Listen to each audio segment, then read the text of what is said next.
પોતાના પેલા ભઠ્ઠાની અંદરથી એક અંગારો લીધો અને પેલા સાધ્વીજી ભગવાન સ્વાધ્યાય કરી રહ્યા છે એના કપડા ઉપર ફેંક્યો.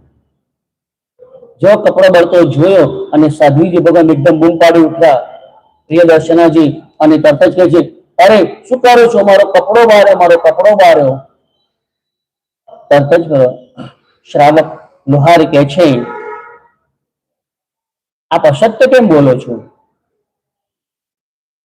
પ્રિયદર્શનાજી કહે છે, હું અસત્ય ક્યાં બોલું છું, જુઓ દેખાય છે તમે મારો કપડો બાર્યો. ત્યારે શ્રાવક કે છે, પરમાત્માના મતે બાર્યો કહેવાય, તમારા મતે બાર્યો ન કહેવાય, કારણ કે સંપૂર્ણ બાર્યો નથી. તમે મત એવો સ્થાપો છે કે સંપૂર્ણ પથરાઈ જાય ત્યારે પાછળ કહેવાય. એ પ્રમાણે જો કહીએ તો સંપૂર્ણ કપડો ભરી જાય ત્યારે જ બર્યો કહેવાય.